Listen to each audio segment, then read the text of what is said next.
So it is May 7th, and it's about 4 o'clock in the afternoon. It's a beautiful day. We just had a light rain. I think it's around 70 degrees. And so I just want to do a quick walk through the container garden here and show you guys what's growing. And we'll take a look at the GreenStalk there at the end as well. I planted out some things on Saturday. I put out some basil seeds, about 4 different kinds, in these pots right here. And it likes the sun and the heat, and we are past our frost date, which was May 3rd. So I went ahead and sprinkled out some seeds, and I made sure to put these over here kind of towards the middle of the deck, because over here on this side of my deck is where there's a lot of shade in the afternoon.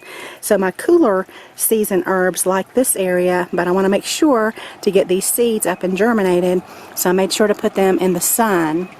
And I like to use a little watering can and just come out here and sprinkle them every day if it hasn't rained until they germinate. And then right here I have a kaffir lime tree that I'm growing from seed. I showed y'all in a recent video how I grow citrus from seed. I have another one right here that I need to pop in the container that I'm growing. And then I have a lot of scallions over here. I like really fresh tasting scallions, so I'm always throwing some seeds out for that. And then over here I have some cilantro, and they're up and growing. Back here is some French chervil. Okay, and to the right here is just a little piece of Greek oregano that I pulled out of an existing plant, and I popped it in the soil, and that should root down fine. And you can do mint that way as well as thyme. It's a really nice, easy way to propagate some of your herbs. More scallions. I plant these about every 2 weeks, so you'll notice that I have different stages of growth of my scallions. So half of this container has some that I probably planted, I would say that's probably about 4 weeks old, and then on the other side I sprinkled out some more seeds, so those should come up very soon. And then these I transplanted them out in February. I actually started those, I want to say, in early January, so they are ready to harvest. I'm going to go ahead and start pulling those here any day. More cilantro. Like I said, I kind of plant those the same way I do scallions, about every couple of weeks.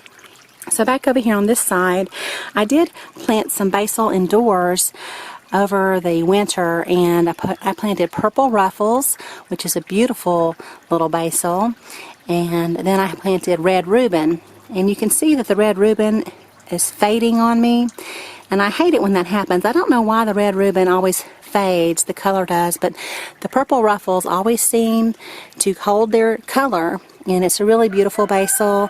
I grow it in a lot of different places, and it always, like I said, holds its color, and I get those seeds from Johnny's Seeds. And then I have a transplant that I picked up, a couple of them, of rosemary, and then the calamondin has a lot of fruit on there that I can begin harvesting. Dill. I don't normally plant my dill this close together, but I thought I would do a little experiment and see how it did. So I've been using a lot of this in salads and with my eggs. And then the sweet bay laurel right here has a lot of new growth on it. This is one of the plants I have to overwinter in my garage.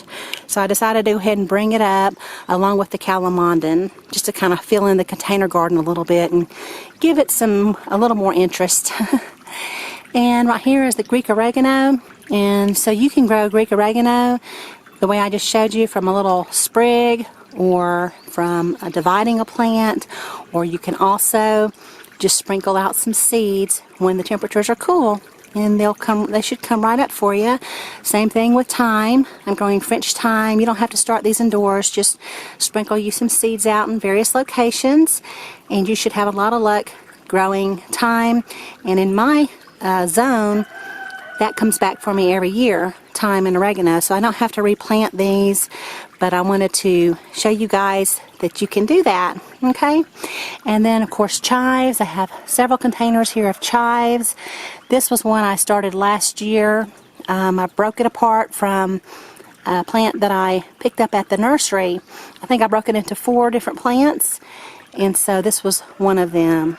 So you can buy one transplant at your nursery, break it apart into 4 or 5 or 6 or how many ever plants you want, plant them in different spots, and you'll have a lot of different chive plants that you can grow year after year. Mine come back for me every year. And I picked up another French tarragon. Whenever I see those, I always like to get a backup because you can't grow it from seed, as I've told y'all 100 times probably. But you have to grow it from a cutting, and so I put it right here, and this is French tarragon, and not Russian tarragon or Mexican tarragon. And so I have one right here that's been coming back for me year after year. It does very well, but like I said, I always like to make sure I have a backup. So that's that. And this is just some regular parsley, another parsley plant, and then this is my mature cilantro that I planted in, I think this was in February. And then mint. My apple mint's not doing too well. For some reason, there are ants all over it. I have no idea why. Now, I've told you in several videos that whenever you see ants, most likely there's another problem lurking in your plant. And the ants aren't really causing the problem, but they're protecting the insects that are causing the problem.